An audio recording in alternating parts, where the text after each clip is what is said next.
And then we got the silly little AI companion. Okay. Yeah, there. So we got two streams coming directly from the app, and then we'll have Douglas's screen capture. So we'll be good. Okay. Yeah. All right. And Palmer, I figured what we would do while we, I put together that little bit of a script just to say, hey, here's a couple of the administrative things that we want to talk about. Yep. I'll make sure, Doug, I'll make sure that we say, be prepared to read your question. Oh, And then while everybody else is getting ready to start asking questions, I'll just ask you a couple of questions as we're going. Like, what's the last thing you fermented? Which is like my favorite question now to ask everybody. sure. Yeah. Um, I even have an amusing home brewing anecdote to relate. we love those. And by the way, can I just say for the record, this is the second day now that I've actually felt relatively normal. Oh, I'm very happy. Yeah, that's good. I'm still That's doing good. that, but yeah, having COVID and related symptoms for a month has been fun. Oh, didn't know you had that. Oh yeah, Yeah. so good times. Yeah. Emily got to see me at the peak of me sitting here going, I'm just listening. Barely hanging on. Yeah. So when we get started, I think we need to kind of default who's going to be on screen, who's talking, so we don't all assume somebody else is saying it. So what are we going to do when the top of the hour hits? Well, so the way I figured we could do this is, if you want to do the intro, I'm fine with that. Like you handle the intro business, talking about, hey, this is the new thing from the new HA from the community and education. The stuff I have in there basically like, rah rah, help us get this done, give us new ideas, add things in the chat, and then I can do and if you want to even handle like doing the setting the expectations, that's fine, and then I can do John's introduction and just do the banter.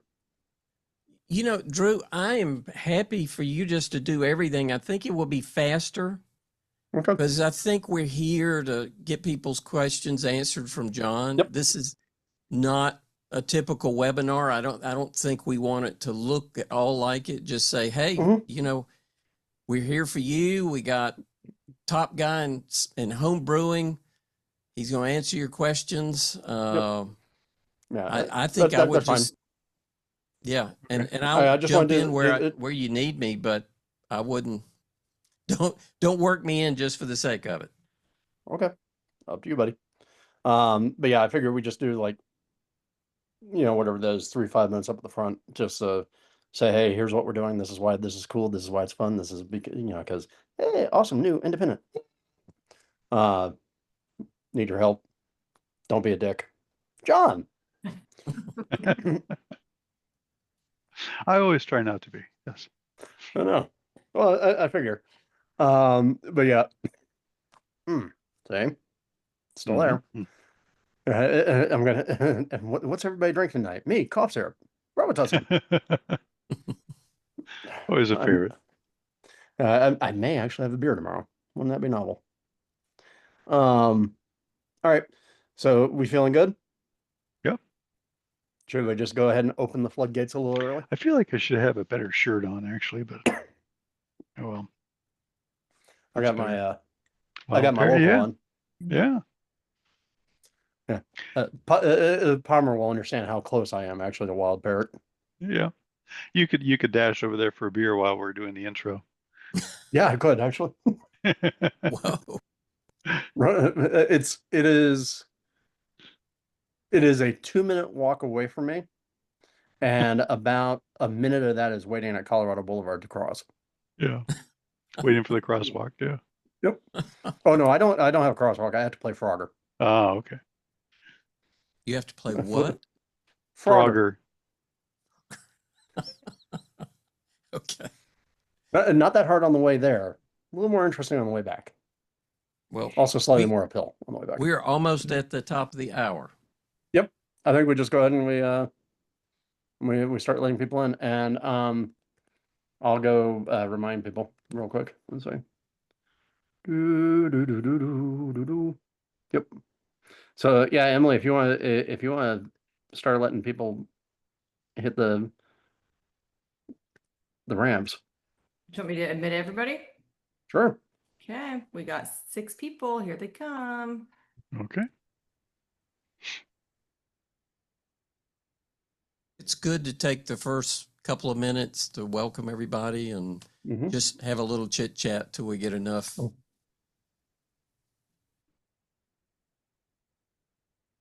Oh no, not these guys. Steve, maybe show a little less leg on the couch. It's the usual suspects, right? Yeah. Cheers. Who would have guessed? Hmm. So, John, you recognize this? Yeah. Yeah. Sure, Which one? It's you and Jamil 70 shilling. Oh, okay. Cheers. I'm having some Freem Pilsner tonight. And they're from Oregon if you haven't had them before, but really good Pilsner. They're one of those breweries that I feel like you can always trust. Mm-hmm. If they've put out a beer, it's got a better than Yeah. 90% chance of actually being really freaking awesome. Yeah. Yeah. You know. So, My local bottle shop just had it recently, and I was like, I'm going to buy one, a couple right now. I've always heard about Yeah. it. It was fantastic. Lived up to Yeah. reputation. Yeah. Fortunately, this is one of the few really good beers I can get at our local grocery store. So I always try to keep some on hand. yeah, well, yeah, we do know, John, it's a little bit harder to get good beer up there in the mountains of LA. Yeah. Yeah. The Bears steal it. Yeah. Yeah. All right. Boys and girls, we're going to give it a little bit of time just to get people in, but before we start getting into questions, we'll just go ahead and do all of the logistical work that we need to do. The very first thing I'm going to tell you is if you look down at the bottom of the Zoom interface, where they get show the participants and all the fun little buttons, there is a more button there. And if you click on that more button, it should be a Q&A button as well, or a Q&A option. And then once you ask questions, it pops up as its own independent button. You can go in there and you can actually ask questions, put those in, and you can actually upvote other people's questions as well. So what we're going to do tonight is as everything goes around and people put their questions in, we'll be picking people up and we're just going to take you off mute and say, hey, ask John your question, and then go from there and a little bit of conversation. This is not like the Zymergy Lives that we've been doing for a while now. This is going to be a little bit more loose and informal.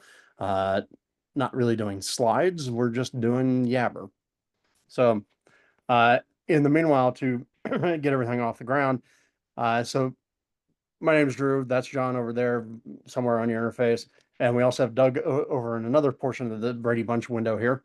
Doug and I are the co-chairs of the AHA's Community and Education subgroup. So that means we do things like Zymergy Live, we do things like the forum, we do things like this, which is a brand new effort, and Doug's little brainchild that he was saying, we need to do these. And a little bit of chance for us to have some more fun. Now that the AHA is independent, we can actually do this sort of thing. It was a lot harder back in the BA days. I also want to make sure that we, recognize that Emily is over here in the corner helping us out. Emily is also part of the AHA staff now as part of SAM, and so is helping make this event happen. Biggest rule I can tell you about tonight is follow Wheaton's Law. If you don't know Wheaton's Law, it's pretty easy. Wheaton's Law is don't be a dick. All right. Everything else falls from that. So if you live by no other rule, follow Wheaton's Law, and life will generally be better. Now, as I said, the AHA is in this sort of brand new chapter. As of August, we are now independent, no longer part of the BA. We are a self-funded organization. God help us. We are working hard on that one. And there are lots of fun things that we're trying to bring back, that we're trying to start new, things to make this hobby more enjoyable or more robust or give you more information or more entertainment value. But of course, we are just a small crew of people who are thinking of ideas. You will have ideas as well. You will see things locally that are working there for you guys. If you see those, feel free, either email me, email Doug, or put it over there in the chat, and we will gladly steal every idea so that we can make this a better party for everybody. Right? Um, let's see what else. Yep, add things to the chat. Yeah, the other thing I'll also tell you is go ahead and introduce yourselves in the chat. Tell people where you're at, what you're drinking. You know, John already said, hey, he's drinking Freem tonight. I'm drinking Robitussin because I'm still getting over COVID. Douglas, what are you drinking tonight? I am actually having an NA beer, so I'm kind of taking it easy tonight. Mm. There we go. It's a broad spectrum. So put things over there in the chat. Please practice good Zoom hygiene. So stay on mute unless it's your question or you have some follow-up about a question that's being asked. Nobody needs to hear everybody's dogs barking in the background. Otherwise, I will unleash my chihuahuas on you. And they are very loud. And yeah, go ahead. Start getting questions into the Q&A interface. Is anybody actually able to see the Zoom interface for Q&A? Is anybody having problems with that? All right, good. Get those in there, and we'll go in there. In the meanwhile, while we start getting some questions in, Mr. Palmer, how you doing, bud? Yes, I'm doing really well. Thanks I for feel, asking. I feel like, I mean, we literally live what, 10 minutes apart, 15 minutes apart, depending upon Yeah, traffic. yeah, And I haven't seen you at a dog's age because you're too I damn busy. know. That's same, yeah, same. Because yeah, it's been 7 months since we were at Wild Parrot together, Yep. judging. Yeah, probably, Yep. yeah. But yeah, I've been doing a little bit of travel this year, not as much as usual. Don't have the budget for it that I used to. Um, but where have I been? I was just well, I was in Nebraska last month, doing some homebrew shop, Patriot Homebrew Supply there, and had some good crowds for the weekend. Judged at Sowers Cup, and then last week, where was I was in Sao Paulo, Brazil, a couple weeks ago. They were having their an Ambev sponsored conference. Of course, it was all in Portuguese, except for me. But they were talking about local hops that they're growing, barley that they're growing. In the end, 8 years ago, well, 10, 12 years ago now, when I first went there, they didn't have any Brazilian yeast suppliers. Now they've got several. So the homebrew situation in Brazil is really taken off, and their craft beer scene has been very strong for years. So yeah, very vibrant brewing community down there. Are So they still obsessed with aged imperial stouts? I remember that was a big thing when I went there. It was like, yes, I yeah, have this imperial stout. It's now 10 years old. It was like that was their big thing. yeah. Not so much anymore. Now they're into hazies and cold IPAs and everything else under the sun.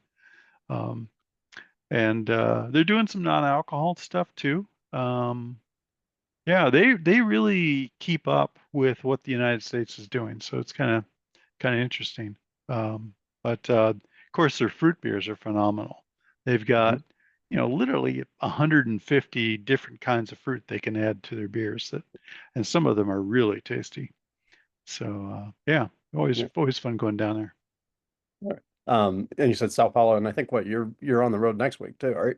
Yeah, Saturday I head out to Hong Kong and Thailand, going to the Brew Asia conference and giving the keynote and doing my water talk as usual. But yeah, I'm really looking forward to that. It'll be my first time out there, and so I'm really looking forward to seeing everyone and trying everything. That sounds good. And then I guess before we get into other people's questions, I have two other questions for you. Okay. One of which is what's the last thing that you've been fermenting or last fun homebrew story? I recently brewed a black IPA from my book. The what's it called? The Grand Abyss or something like that. I forget what I called it.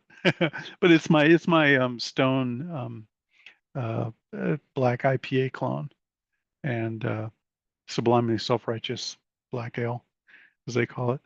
And yeah, I made that one, and that turned out really nice. I should have done more dry hopping, but dry hopping gets tedious. So, but the previous batch was my Doppelbock. Sorry, I always get that wrong. It's my Dunkelbock, so my dark strong, and that's one of my favorite homebrew recipes. But this past time I made it, um, it came out with a strange citrusy aftertaste. I mean, it tastes really good up front, and then the finish was like, where is all this lemon lime coming from? It's like, I know it's not the yeast and the hops. Finally figured out I grabbed the wrong spray bottle from the laundry room and sanitized my keg with Tide. Oh no. So yeah, yeah. So it's like, oh crap. So that batch is a dumper. But, oh, That's my like taking the friend, whole Tide Pod thing to a new level. I know it was so sad. It was so sad. And my friend's like, "Oh, it tastes fine." No, it doesn't. It tastes terrible. Fuck it. Uh, but yeah, That's always good. I love it when yeah, when we can all admit to making mistakes or fucking up while doing this, no matter how long we've been doing it. yeah, Right? yeah. Like John, how many years have you been brewing now? 36 or something like that. Yeah. Yeah. Yeah, and I've been brewing since '99, and yeah, I still routinely make a mistake or two or five. So I Happens to think the it's best of us. well, and I think it's important to admit that. So Yeah, yeah. all right, now the last question before we get into the people's questions, and again, get questions into the Zoom chat over there. Or, sorry, not the Zoom chat, the Zoom Q&A. And Yep. if you're having trouble, just post in the chat that you're having trouble.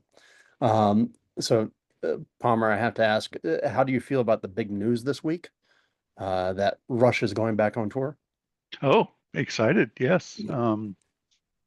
Yeah, wasn't familiar with the new drummer, but I think she's a good choice. I watched a couple of her videos, and I think it's smart that they didn't try to replace Neil with someone like was it the guy from Tool, Mhm. or another popular drummer where you're just like, are we really replacing Neil? Or but Annika is relatively unknown, but they've play with her, and they feel she gels well with them. So, you know, it's it's not like we're replacing Neil, we're just paying homage. And while Getty and Alex have fun. Well, I'll tell you, if you haven't listened to her drumming, she's a monster drummer. I mean, Yeah, yeah, her style is different, but damn, she's good. yeah, yeah. So So I'm excited yeah, about that. I thought that was funny when that got announced too, because you were like literally the first person I thought of. Yeah. Oh, thanks. All right. I'm trying to think. Oh, and of course, I do have to ask, what's the last good science fiction that you've read? Ooh, you know, I haven't read, I guess, science fiction as such. Or fantasy? Yeah, fantasy. I'm still working on the Brandon Sanderson series, the Words of Radiance. I was gonna say Um, which one. yeah, but yeah, the what's the name of the latest book? Yeah, Words of Radiance, I think, is the latest book. You know, 4 inches thick. Working my way Yeah, through that. yeah, he is a good example of having low Storm go of to the yeah. Archive. Yeah, yeah. Um, I will say I've been enjoying. Did not expect to enjoy it, but I was enjoying the Dungeon Crawl Carl series. Oh Uh, yeah, just yeah. for pure silliness. So if you have book recommendations, John and I both read a lot, so go put those in the chat. We'd appreciate them. Yeah. All right. So, Mr. Palmer, open up that Q&A interface and let's get going. Okay. Okay. Well, the first question we got here is from DM, and this is how to get rid of that homebrew taste from this beer. Um, Little vague, but I believe we are probably talking primarily about oxidation type tastes. Doesn't say whether he's doing all grain or extract. Well, Extract brewing. if DM wants to come off mute, go ahead and add details, or we can proceed. It There yeah, you go. I'm fine talking. Okay. It is all grain. Okay. Okay. And what style? And as far as like the homebrew taste I'm talking about, it's kind of like Hmm.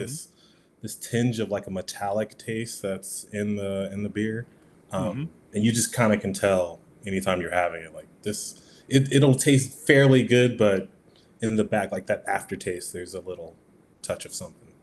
Yeah, that it does sound a lot like typical staling oxidation type flavors. Um, Usually that is package oxygen. Are you bottling and priming or kegging or what? This is bottling Okay. tube. This is very standard. This is not a the metal conical kind of thing. This is plastic tube. Starter kit kind of material. Okay. Okay. Yeah. Total package oxygen, oxygen that gets in the neck of the bottle as you're filling is a real common problem. And it tends to lead, and especially if you're bottle priming, and so the beer is sitting warm for, a couple of weeks while it carbonates, um, you do tend to get more oxidation reactions occurring in that time. Um, any cold side oxidation is a problem, but it's um, usually it's package oxidation that's the primary cause. So, do you cap on foam? Yeah, as soon as the bottle fills, I cap it immediately. Okay.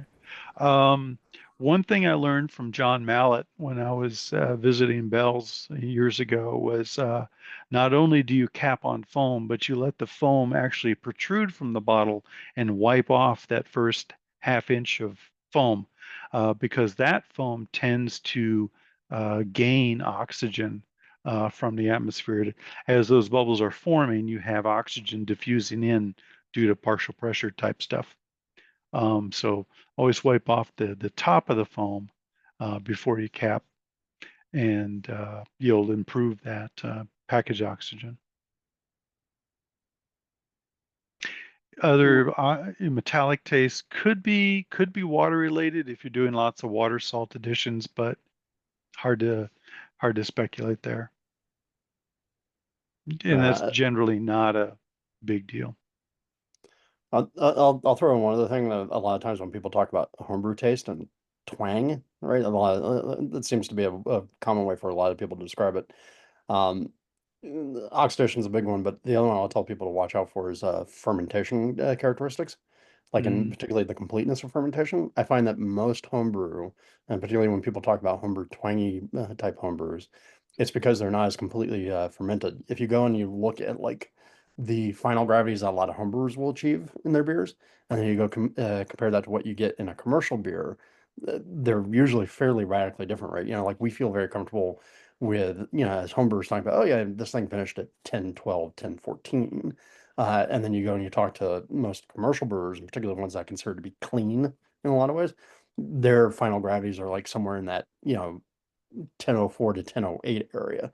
So they're doing, there's also some of that going on as well, I think, in a lot of homebrew. that could be too. Yeah, yeah. Good point. All right. Did that get your question answered?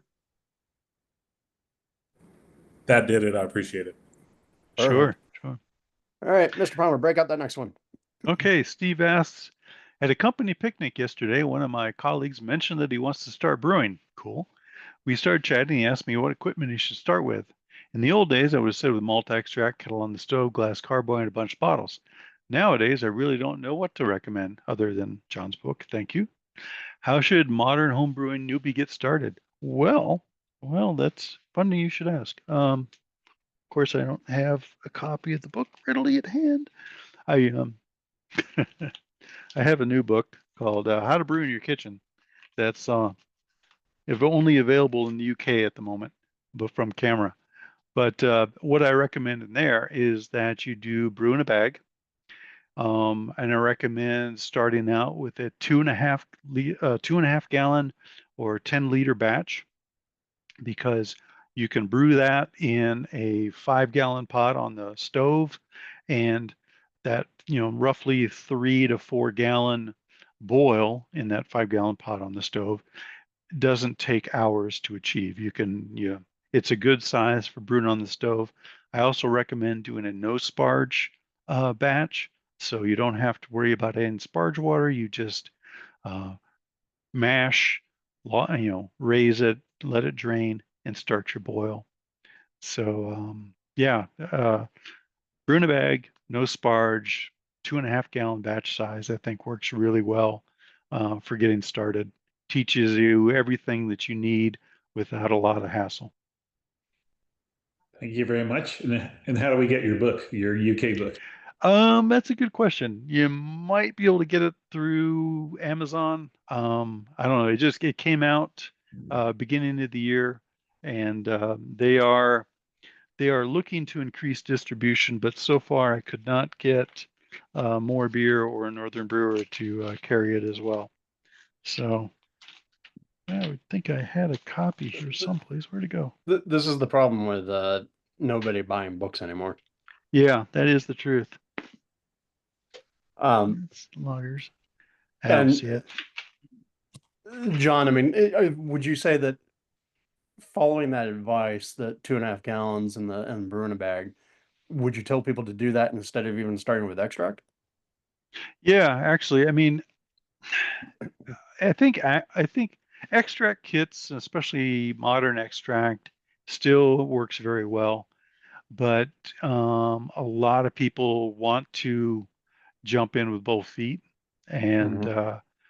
so I mean, if they're interested in extract and their local homebrew shop carries extract, then an extract kit is a good way to start. Um, but if that is an issue, then I think brew in a bag is equally accessible. Mm-hmm. Well, I will say that I think that the brew in a bag technology, so to speak, is definitely a game changer in terms of making it easy. I would love to know, do you actually have a good sense of why the hell 5 gallons became sort of the default measure that people use for brewing? It could for the 5 gallon corny kegs that we all had, and And carboys. yeah, and carboys too. I mean, that was just what was available, readily available. Um, Trouble is, and especially I think today, uh, so much more craft beer is available. You don't need to make 5 gallons. You certainly don't need to make 10. And I find that when I homebrew, I mean, 2.5 gallon little torpedo keg will still last me 6 months easily, because I have so many options to drink otherwise. Yeah, I think. I mean, it's funny. I think there's still an old guard, and maybe just because of the information about it, that Yep. seems to sort of invalidate the idea of doing anything other than 5 gallons or more as being you're not really brewing. Why are you taking all this time when you can? And it's like Yeah. it feels like that's really detrimental to the hobby and really detrimental to the idea of exploration. Yeah, I feel that way about the 1 gallon batch size. I mean, Yeah. that seems uh, you know, waste of time. But 2.5 gallons seems to work well. And and pitching yeast to 2.5 gallons works really well. Single packet will do you in most cases, even for loggers. Um, so yeah, I think it's a good compromise. I feel like I have to do more practice because there's like a certain amount of mechanical muscle memory Yes. to doing all the brewing. So like I've got my brain well set around how to do 5 gallons, 6 gallons, or whatever that is. And like I feel like every time I go down and do a smaller size batch, I screw something up, Yeah. keeping Yeah. with a theme. That's true. All Okay. right, next up.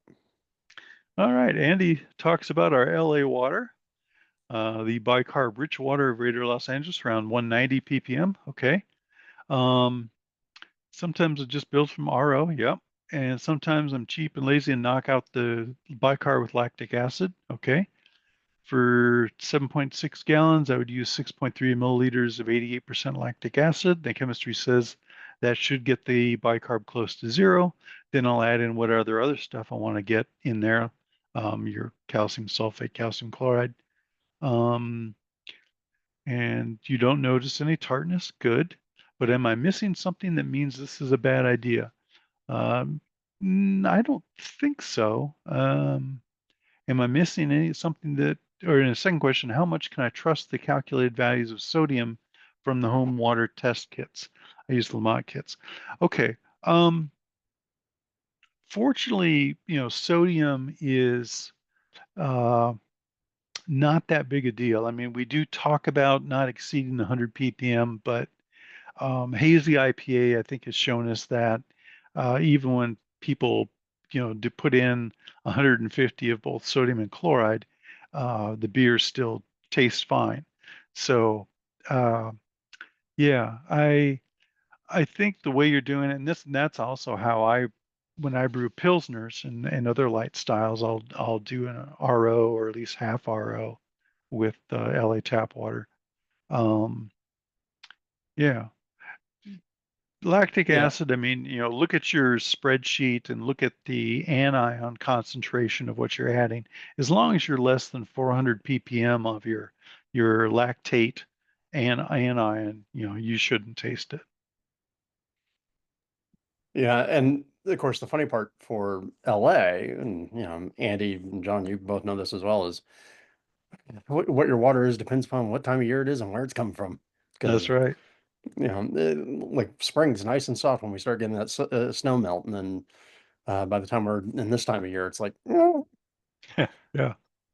um, Yeah. and yeah, John, I agree with you. Like on whenever I'm doing like my cream ales, which I make a fair amount of, I have to be careful the second we start to get over 50 ppm because that's about what my sodium levels run in my Mm. neighborhood. Yeah. And if I just use that straight, I can taste the salt. Oh, yeah. Um, The if salinity. Yeah. Yeah, and so I always dilute. I think I do a third of RO water whenever I'm doing something that pale. Yeah. Yeah. So, all right. Andy, any follow up or anything else you want to know? No, that really covers it. Yeah, I've always just wondered, am I doing something bad? And sounds like probably not. If other folks are Yeah. doing that with the lactic acid, good to know. Yeah. Yeah. That's how I do mine too. Yeah. Yeah. Cool. Thank you. Sure. And the other question or the other statement I'll make is if the beer keeps working for you, keep doing it anyway. All right. Next up, let me say get that out of the way. Adam Williams asks, why do commercial breweries have no variety? And the brewery will have 16 taps and 12 of them will be IPA. Yeah, paperback. Um, but it's what sells.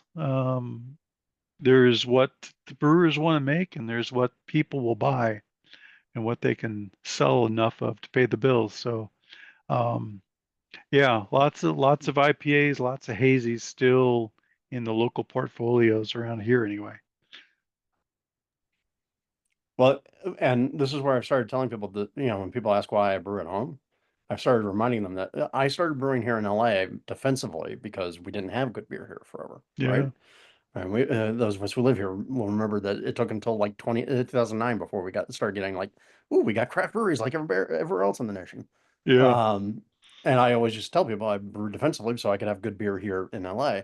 And now I tell people I brew defensively because I brew the things that I want to drink that don't get made in a brewery. So, you're not going to go and find a lot of 3.5% milds at a local brewery because, to John's point, they got to sell beer in order to stay in business. That's their first priority. yeah, Uh, but I can make a 3.5% mild for myself and be happy about it. John can make his Dunkelbock and be happy about it. right. So, big selling point for homebrewing these days. Make beer that they don't make anymore. All right. Let's see. Next. Okay. Tommy asks, recently visited Kent County, England. Nice. While there, must say I got a bit tired of the real flat real ale, so I tried some of the yellow lagers, which the English seem to be drinking and like them. I noticed a lot of breadiness flavor. Looked at the brewer websites and noticed lots of lager malt and Victory, amber, and even some brown malt in one case. Are English lagers a unique style or sub-style? I don't know. Drew, you may be better able to answer that question than I. You're more tied into styles. Yeah, give me one sec. So Daniel's asking down in the chat. Yeah, Daniel, look in the toolbar in the bottom. You'll see the little three dotted more button. If you click on that, there should be a Q&A option. And then after you ask one question or open it up the first time, it becomes a button in the bottom toolbar. So you can go ahead and ask questions there. Yeah, in terms of the styles, yeah, I think it's just another example of more local styles because of the nature of ingredients, right? So they do Yeah, have different barley varieties. You'll notice that yeah, they do have lager malts that are still sort of more bready like a Maris Otter, but not to the same level. There has been talk for a while about you'll see in London a lot of brewers there will be talking about, hey, we got our London lager. Um, and they are, so there are some people who are trying to make that a style, but then again, we run into the same problem of like, okay, how far do you split the hairs on pale yellow lager beer, yeah, to kind of express a different style. But yeah, I think what Tommy's tasting is a lot of the difference in terms of just the malt that the malt variety that they're yeah, using, because those English landrace varieties taste a lot different than what you get off the continent. yeah, Um, so I think that's the big component. I mean, after all, the British have been brewing lagers now forever and a damn day. To go talk to Charlie Bamforth about his experiences, they've yeah, got lots of experience doing it. So yeah. But I think they're starting out with a breadier tasting malt, the Maris Otter, probably using, even though it yeah. says lager malt, it's still more of a little higher color pale ale malt in many Yeah. cases. Yeah, I mean, and I mean, obviously they're not using the Maris Otter is just one barley variety, and usually I Sure. think that's been well specified. I mean, I think a lot of breweries now are using like Optic and its descendants, but still, I think Mhm. there's an inherent, yeah, chewier malt feel. Um, so that would be my guess. And also, I wouldn't be surprised if there's some yeast choices there as well. Oh And yeah, yeah. all right, Tommy, any follow up that you need or that you want to express? No, I just wanted to participate. Thanks, guys. Very cool. No Thanks. worries. Yeah, I think the real sad part is if you go to Kent nowadays, there aren't the hop fields there anymore. Not in the same way. There, Yeah, I mean, that's going to be No, a real. I mean, that's going to be a real sea change for British beer character in terms of traditional British beer. That there's no longer going to be an East Kent for East Kent Goldings to grow in. right. So We went bike riding across Kent County and we saw lots of oast houses, but not a lot of hops, but we saw tons of barley. yeah, uh, well, yeah, I think that's going to be a very interesting impact in the end of things. yeah. All right, next. All right. Ed talks about water. He says, "Did you contribute to the water chemistry chart in the Anvil Foundry Manual?" Yes, yes, I did. um, yeah, John Blickman and I talked about um, simplified water instructions for the Anvil Foundry all-in-one manual. So yeah, those came from me. I'm glad they work well for you. I thought that they would. Did you include a primer on quantum mechanics? No, I didn't. I didn't. Much as I would appreciated AJ's input, I didn't have it at the time. Yeah. Yeah, that's a bit of an inside deep cut joke there. Yeah. Uh, Speaking of inside jokes, do you know how to tell an introvert engineer from an extrovert engineer? wow. An extrovert engineer looks at I your do. shoes.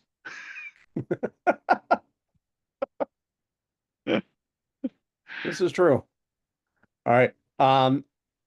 Any other questions? Otherwise, to Doug's point, we'll maybe open the floor and have some general chat, or we'll go from there. Oh, there we go. We got a question. Okay. Fred says, combining a couple topics from earlier, oxidation and 2.5 gallon brewing. Seems like most conicals and processes are geared up to 5 gallon or larger. Do you have any recommendations to scale down the rest of the process? Yeah. Nice thing about fermenters is that you can ferment in a larger volume and you will purge the headspace. So not a big problem there in terms of oxidation or a off character. But it can be harder depending on the geometry to rack away from the tube, and so on. So could be a consideration. Yeah. Well, so okay, you're saying on the fermenter side at least, that extra headspace is not going to be a problem because that's going to get pretty rapidly flushed Purged. from CO2. Yeah. Any place else that you can think where these things might be problems? I mean, like, for me, I always think of like how everything is geared towards moving 5 gallons. Like if you're trying to do anything mechanical. Yeah. Yeah. Yeah. The pumps and so on. Yeah. The biggest problems I run into in moving to the 2.5 gallon batch size is, uh, scaling, I use the 5 gallon all-in-ones. And those work really well. I use um, I use a hop strainer, the Anvil hop strainer, in my kettles and in the all in the foundry, to strain hops, because that can be a problem, running, clogging your chiller and so on. But I mean, I haven't really had any other issues. I don't tend to siphon. I tend to use as I say, the the tap, the spigot on the side of the Mhm. foundry. Yeah. I always find for me the biggest problem still is just knowing the mechanics and having the intuitive sense of volumes. Like, Yeah, yeah. like knowing, like for instance, I know like when I sparge I use a Grandfather G40, Mhm. because that makes life easy, right? Just like the Foundry does. Yeah. And I know like inherently, okay, that's going to take 2.5 gallons of sparge water in order to do this, right? And I know the grain bed will sort of set away. I honestly feel like for small batch brewing, if you're not doing brew in a bag, like if you are trying to do something with either a mash tun or a malt pipe or something like that, Oh, yeah. your grain bed volumes become a huge problem. Yeah. Yeah. If your grain bed's too shallow in a cooler or something like that, then yeah, that would definitely be an issue. Um, but that's And just in the spirit of that question, just to follow up, like you had said, you gave the great tip about bottling on foam and doing the wipe off in order to help deal with oxidation in the bottle. For somebody who's kegging or like what's your recommendation for dealing with oxidation there? Oh, okay. Yeah, when you're kegging, whether it's the 2.5 gallon torpedo kegs or the 5 gallon corny kegs, or even the smaller, I think they make some smaller sizes too.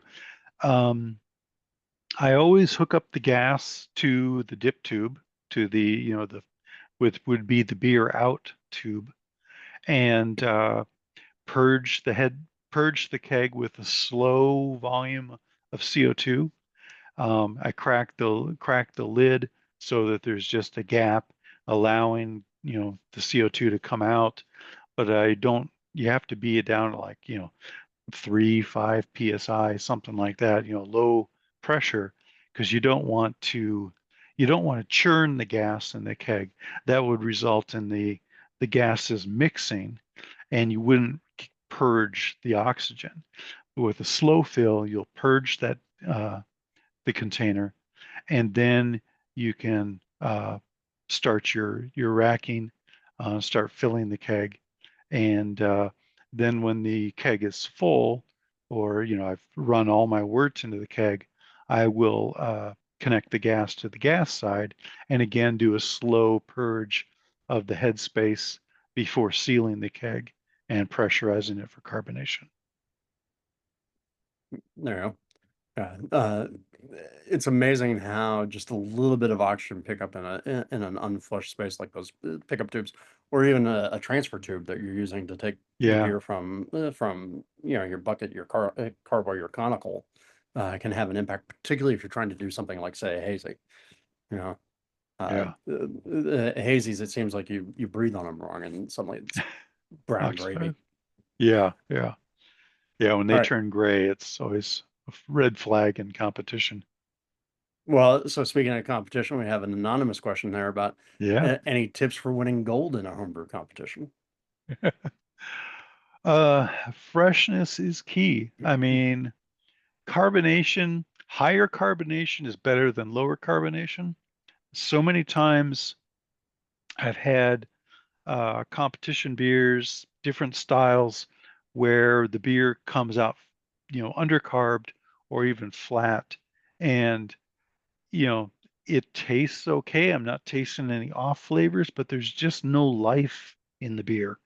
So, if anything, overcarbonate it, because you can pour it slowly, wait for the foam to settle down. Um, a little bit of overcarb is easier to look past than undercarb, because you seem to lose life in the beer flavors with undercarb beers. Going back to freshness, oxidation is the number one problem these days. Um, with even a good beer, the one that's you've been very careful with in fermentation, you don't taste any off flavors, you bottle it, or bottle it from a keg, send the competition. Along the way, it gets shaken up, it gets heated up, and before it gets chilled again. And depending on that total package oxygen, oxygen, the headspace, it will oxidize, and those flavors will be evident in competition. So, yeah, the best thing you can do if you're entering competition beers, and I remember Jamil and John Plessé talking about this years ago, uh, is really cap on foam, purge your bottles, bottle them cold, do everything you can to keep oxygen out of the headspace, particularly if you're bottling from a keg. Yeah, there's a brewer here in Southern California who wins a lot of gold medals, Doug Walker, and Mm, I had a conversation with him at the Southern California Homebrewers Festival this past year because he won a bunch of medals at the Mayfair, and he he said a comment that stuck with me because it was nice and concise, where he said that, you know, brewing competitions are less about, judging your brewing skill and more about your packaging skills. very true. Yes, exactly. Most all of us can brew a good beer. We can either borrow a good recipe or we can make a good recipe. But the amount of practice, for instance, that I have in terms of taking my beer from the kegs to the bottles, I don't have as much practice doing that anymore because I don't routinely bottle my beer. So I would screw it up, even though I know all the rules, all the right thing to do. And so I thought that was an interesting comment because it made me go, oh yeah. And then also don't forget, luck plays a huge factor. Yeah, yeah. How emotionally happy is your and available is your judge that morning? Um, True. all right. Tommy had a comment in the chat where saying that Dwayne has a good recipe for avoiding oxygen in the bottle. Dwayne, you want to share? Or even if it's a joke?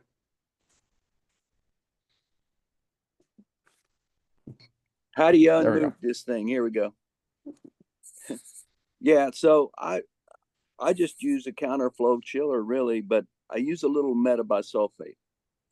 Oh, yep. Just Good a way to little. scavenge oxygen. Yeah. Dwayne, I thought you were putting yeast in the bottle so that it would. Well, Yeah, I on my Belgians and anything that's high carbonated, I will bottle in with the yeast. Yeah, but on when I transfer from the keg to a bottle like a regular IPA or a less carbonated beer, I just use a little metabisulfate, about 5 ppm. Okay. Kind of a little borrowing from Lodo practices. Yeah. Yeah, I'm not full Lodo at all, but yeah, I try. Denny got on to me because I told him I flush my line between the fermenter and the keg when I'm transferring. Oh, that doesn't do anything. Well, it's all the little things. Yeah, that's true.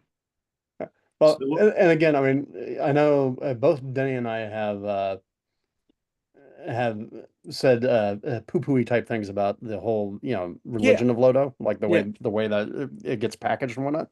I mean, there's lots of good practices in there, but it seems like it's one of those things where does it apply to what you brew, right? And so, Palmer, how much experience do you have doing Lodo stuff? I assume you've explored it at least. Yeah, I've done I've done some concessions to, minimizing hot side, but I think as Bamforth says, it's all about the packaging. Um, and it's, you know, if you just have good practices, in fermentation and, uh, removing oxidation from the headspace in the fermenter when you rack and so on. It all comes down to package oxygen during filling. So that's where I focus my concerns. I found I spend a whole lot more time in the cellar than I do in the brewery. Yeah, yeah. So Yeah. Dwayne, what's 5 ppm and some other kind of Teaspoons. numbers per bottle? So I usually do 5 ppm in the whole keg, and Oh, so I make a stock solution, 1 gram of potassium metabisulfate and 100 milliliters of water, and that deoxygenates that water. And then I suck up I'm only doing 3.5 gallon batches, so I'm using about 10.5 mil in a keg, but it's about 3.1 mils per gallon. So if you're doing 5 gallons, you can figure it from there. Of Okay. that stock solution of what you said, 1 gram and 100 1 gram in 100 milliliters. mils. Yeah. Okay, God, good Some to know. people use And 10 ppm, and I'm scared because I don't want to taste the sulfates. and really what I was referring to your trick, Dwayne, was you once posted on AHA that you used bottling yeast whenever you Yeah. sent stuff off to competition. So that's kind of what I was thinking, that you were fermenting in the bottle for those bottles you sent off so that it would Yeah, I used scavenge the to yeast. I used to do a lot of that, and I got a low pain in the ass tolerance, and so that started hitting that tolerance level. I'm gonna have to start using that phrase with some people. Yeah. All right, Mr. Palmer, we had a new question come in, and by the way, for anybody who just joined us, because I saw a couple people come in, if you click on that More button down the bottom in the toolbar, there's a Q&A option in there. You can go drop a question in for Palmer. Okay. From Ed, we have a question of advantages, disadvantages of using a hop spider. The advantage of hop spider is that you keep hop particles out of your chiller if you use in a counterflow or plate chiller. Plate chillers especially will really clog up quickly from hop spooge and trub. The downside of using hop spider is that you have so much surface area for alpha acids to cling to.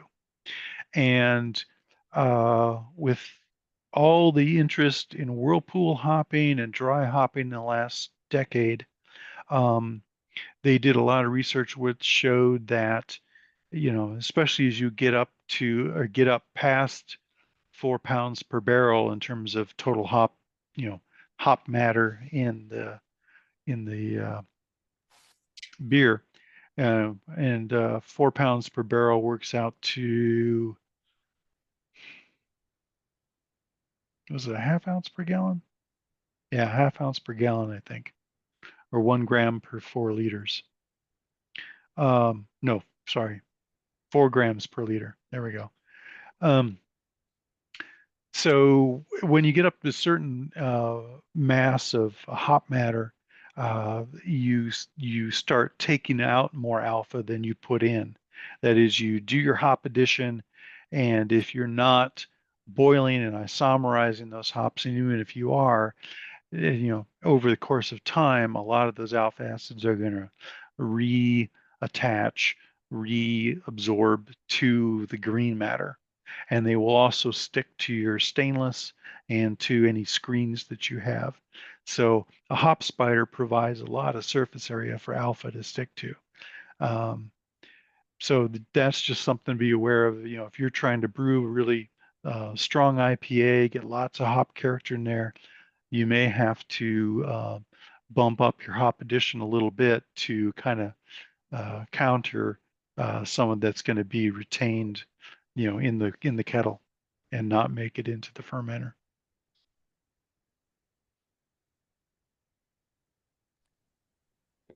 Yeah, it's amazing to me how much people are playing the game of how much hop oil can you cram in this thing. Yeah, yeah. I mean, to the point now where, like, I never would have thought we'd have hop oil extracts and terpene extracts and all that sort of fun stuff in available at homebrew sizes. Right. Yeah, it's pretty cool. I mean, it certainly makes sense on the commercial scale, but I think it makes sense on the homebrew scale too, especially if you are trying to emulate the current characters that you get for commercial beers. Mm-hmm. All right. Any other questions out there? Put those in the chat. In the meanwhile, Palmer, actually, speaking of commercial beer, what's the last commercial beer that you had that surprised you and made you go, "Oh shit"? Probably the Grzeski clone that I did, or not clone, but the Grzeski we brewed over at El Segundo this fall. Served it for their Oktoberfest. That was pretty surprising. We used Polish Luplo, or lupulin hops, and it was quite tasty. Really surprising. That lovely oak smoked wheat malt came through very nicely in that beer. And how big was it? What did we do? It was a 3.5. Okay, so right in 3.5 that or 4. Yeah, it wasn't very strong. It would we have often done 5.5, 6, for the Oktoberfest kind of weekend. But yeah, we went for the 3.5 this time. Well, and it's kind of nice because particularly if you get it nice and effervescent, it becomes, more than its 3.5, it feels like. Yeah, yeah, yeah. We called it Polski Bubbles was the official name for it.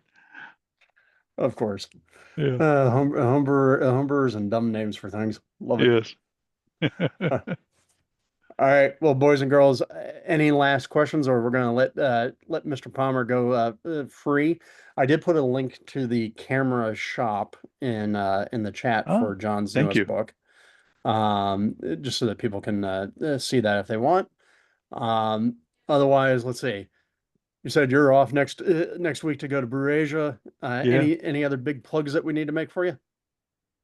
No, I don't think so. I've got other trips to Mexico in December coming up, going down to La Paz and Baja for their homebrew competition. So I'm really looking forward to that too. That'll be a lot of fun. All right. Mr. Douglas, you want to add anything to the chat? Just that I appreciate everybody joining. Would love to get feedback. We want to try and do more Zooms with the members. I feel like that's an important part of being an AHA member. So if you like it, let me know. If we can improve it, please let me know. I'll put my email in the chat. Yeah.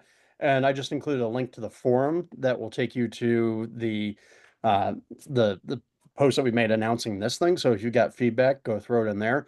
But as Doug said, if you want to send your feedback in a slightly more anonymous format, feel free to email Mr. Doug. But yeah, this is all part of a big initiative that we're trying to do to bring you guys some more new things to do. Other activities that are coming up to pay attention to is that we have our next Zymergy Live in 2 weeks from today. I'll be talking with Tyler Miller, who was the Ninkasi winner this year. So that question that we had earlier about how do you go win a gold medal? Well, Tyler's done a few of those because he had to win a bunch in order to get the Ninkasi. So we'll be talking about that. And also Tyler's recipe is one of the Learn to Brew Day recipes. So Tyler's talk will be on October 23rd. Learn to Brew Day is on November 1st. So good opportunity to go break out the brew gear if you haven't broken it out in a while, or if you just need a good excuse to go putter around in the garage. And more importantly, putter around wherever it is that you brew with somebody else. Bring them involved in your thing. And then also in November, we'll be having a Zymergy Live that will be featuring Doug talking with the members of the AHA board, including me, and talking about the big things that we've done this year so far and the big things that are coming up next year. Hopefully by then we'll be able to even actually tell you guys where HomebrewCon is going to be, because Awesome. HomebrewCon is coming back. So keep all that in mind. Doug wants to know who you want on the next happy hour, so let him know. We'll go talk to people. If not, you may be forced to deal with more of us answering questions. So I hope everybody had a good time. Welcome to the first one, hopefully not the last one. And we'll be having a lot of fun. Yeah, thank you, everyone. Bye, guys. Thank you, Peace, Drew. y'all. Thank you, John. All right. Cheers. Cheers.